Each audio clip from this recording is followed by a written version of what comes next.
Hello everyone, आप सभी का हमारे चैनल पर स्वागत है। आज की इस वीडियो लेक्चर में हम क्लास 9th हिंदी वार्षिक परीक्षा 2025 के क्वेश्चन पेपर को देखेंगे कि किस टाइप से जो क्वेश्चन है इसमें पूछे गए हैं और साथ ही सभी प्रश्न के उत्तर के साथ आज इस पेपर को यहाँ पे हम सॉल्व करने वाले हैं। सबसे पहले यहाँ पे खंड क में आएंगे तो यहाँ पर बहुविकल्पी प्रश्न पूछा गया है जो कि हमें ओएमआर शीट पर करना होता है। पहला क्वेश्चन यहाँ पर दे रखा है, प्रताप नारायण मिश्र किस युग के लेखक हैं। ऑप्शन नंबर जो अ वाला यहाँ पर दे रखा है भारतेंदु युग के लेखक है, ये वाला इसका आंसर हो जाएगा। इसके बाद क्वेश्चन नंबर सेकंड यहाँ पर दे दिया है, निम्न में उपन्यास सम्राट के रूप में जाना जाता है। तो ऑप्शन नंबर जो अ वाला यहाँ पर दे रखा है मुंशी प्रेमचंद्र जी को, ये वाला इसका आंसर हो जाएगा। इसके बाद क्वेश्चन नंबर थर्ड यहाँ पर दे दिया है, बाण भट्ट की आत्मकथा उपन्यास के लेखक हैं। ऑप्शन नंबर जो ब वाला यहाँ पर दे रखा है हजारी प्रसाद त्रिवेदी, ये वाला इसका आंसर हो जाएगा। इसके बाद क्वेश्चन नंबर 4 यहाँ पर दे दिया है, महादेवी वर्मा किस युग की लेखिका थी। ऑप्शन नंबर स वाला छायावादी युग की लेखिका थी, ये वाला इसका आंसर हो जाएगा। इसके बाद क्वेश्चन नंबर 5 यहाँ पर दे दिया है, कस्तूरबा कौन थी।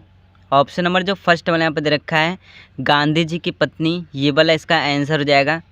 इसके बाद क्वेश्चन नंबर 6 यहाँ पर दे दिया है, कबीर का जन्म स्थान है। कबीर का जन्म स्थान वाराणसी, काशी। ऑप्शन नंबर जो ब वाला है ये इसका आंसर हो जाएगा। इसके बाद क्वेश्चन नंबर 7 यहाँ पर दे दिया है, भारतेंदु युग के प्रवर्तक थे। ऑप्शन नंबर अ वाला भारतेंदु हरिश्चंद्र, ये वाला इसका आंसर हो जाएगा। इसके बाद क्वेश्चन नंबर 8 यहाँ पर दे दिया है, पंचवटी नामक कविता के रचनाकार है। ऑप्शन नंबर जो ब वाला यहाँ पर दे रखा है मैथिली शरण गुप्त, ये वाला इसका आंसर हो जाएगा। इसके बाद क्वेश्चन नंबर 9 यहाँ पर दे दिया है, जीता जो जीवन से उदास में कौन सा अलंकार है। तो इसमें अलंकार जो होगा ऑप्शन नंबर फर्स्ट वाला अनुप्रास अलंकार होगा, ये वाला इसका आंसर हो जाएगा। इसके बाद क्वेश्चन नंबर 10 यहाँ पर दे दिया है, नागार्जुन का वास्तविक नाम था। ऑप्शन नंबर जो ब वाला यहाँ पर दे रखा है बैजनाथ मिश्र, ये वाला इसका आंसर हो जाएगा। इसके बाद क्वेश्चन नंबर 11 यहाँ पर दे दिया है, श्रृंगार रस का स्थायी भाव है। ऑप्शन नंबर जो फर्स्ट वाला यहाँ पर दे रखा है रति, ये इसका आंसर हो जाएगा। इसके बाद क्वेश्चन नंबर 12 यहाँ पर दे दिया है, हाथ का तत्सम रूप है। हाथ का जो तत्सम रूप होगा ऑप्शन नंबर फर्स्ट वाला हस्त होगा, ये इसका आंसर हो जाएगा। इसके बाद क्वेश्चन नंबर 13 यहाँ पर दे दिया है, यथाशक्ति में समास है। ऑप्शन नंबर फर्स्ट वाला अव्ययी भाव समास, ये इसका आंसर हो जाएगा। इसके बाद क्वेश्चन नंबर 14 यहाँ पर दे दिया है, योग्य शब्द का विलोम है। योग्य शब्द का जो विलोम शब्द होगा ऑप्शन नंबर ब वाला अयोग्य, ये वाला इसका आंसर हो जाएगा। इसके बाद क्वेश्चन नंबर 15 यहाँ पर दे दिया है, उसका विद्यालय कहाँ है। इस वाक्य में विराम चिन्ह लगेगा। इसमें यहाँ पर प्रश्नवाचक वाक्य का विराम चिन्ह लगेगा। ऑप्शन नंबर 100 वाला इसका आंसर हो जाएगा। इसके बाद क्वेश्चन नंबर 16 यहाँ पर दे दिया है, गृह सदन गेह किसके पर्यायवाची है। ये सभी घर के पर्यायवाची हैं। ऑप्शन नंबर जो ब वाला है ये इसका आंसर हो जाएगा। इसके बाद क्वेश्चन नंबर 17 यहाँ पर दे दिया है, महेश में संधि है। महेश में यहाँ पे हम देखेंगे तो गुड़ संधि होगा। ऑप्शन नंबर जो ब वाला है ये इसका आंसर हो जाएगा। इसके बाद क्वेश्चन नंबर 18 यहाँ पर दे दिया है, हरि शब्द का हरिम रूप किस विभक्ति में बनता है। तो ये तृतीया विभक्ति में बनता है। ऑप्शन नंबर जो ब वाला है ये इसका आंसर हो जाएगा। इसके बाद क्वेश्चन नंबर 19 यहाँ पर दे दिया है, भविष्यति रूप का लकार है। ये जो लकार होगा ऑप्शन नंबर जो द वाला यहाँ पर दे रखा है लिट लकार, ये वाला इसका आंसर हो जाएगा। इसके बाद क्वेश्चन नंबर 20 यहाँ पर दे दिया है, आकाश का पर्यायवाची है। आकाश का जो पर्यायवाची नभ होता है, गगन होता है, अंबर होता है, उपयुक्त सभी, ये वाला इसका आंसर हो जाएगा। इसके बाद खंड ब में आएंगे तो 6 नंबर पर गद्यांश पर आधारित यहाँ पर एक पैसेज दे रखा है और इसी में से यहाँ पे हमें इसका संदर्भ व्याख्या और आंसर लिखना है। सबसे पहले हमें गद्यांश को अच्छी तरह से यहाँ पे हमें पढ़ लेना है। पहला क्वेश्चन इसमें दे रखा है, उपयुक्त गद्यांश का यहाँ पे हमें संदर्भ लिखना है।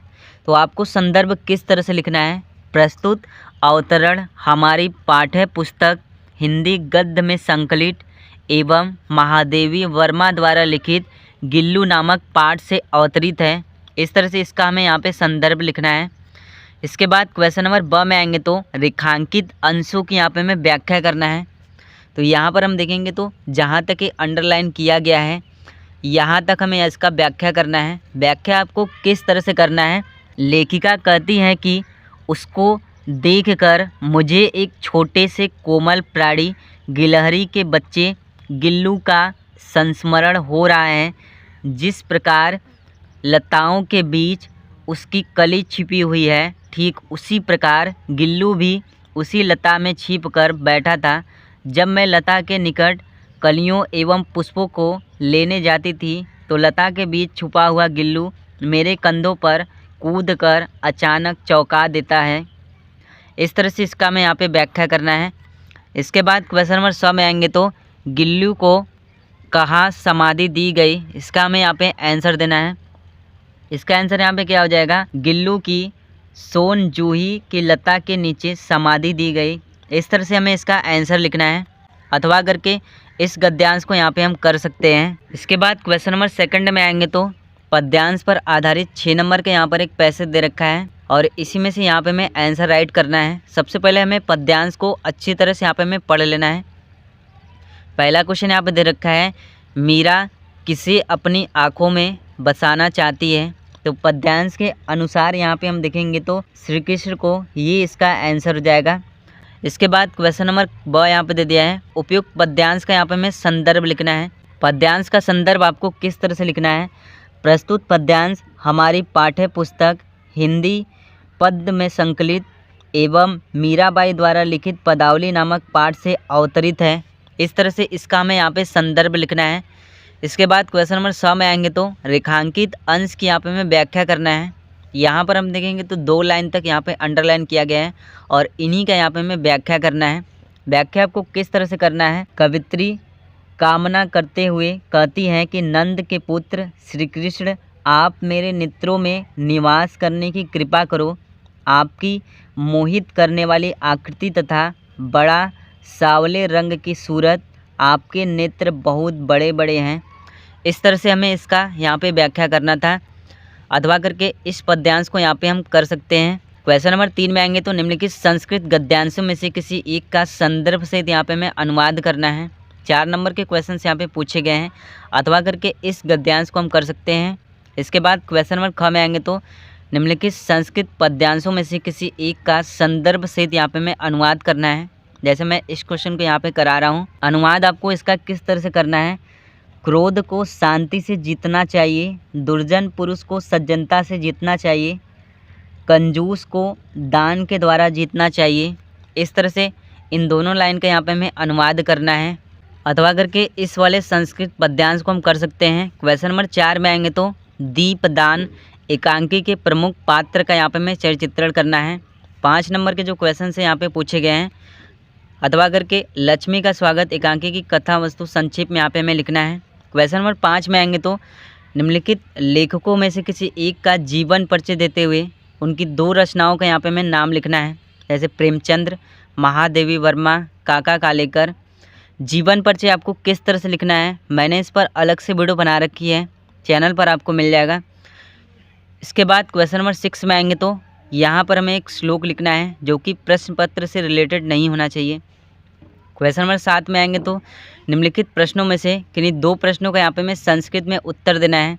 जैसे यहाँ पर दे रखा है, सर्वेषां जनानां प्रियः कः भवति, इसका संस्कृत में उत्तर आपको किस तरह से लिखना है, विनयशीलः जनम सर्वेषां जनानां प्रियः भवति। इस तरह से पहले का यहाँ पे हमें आंसर देना है।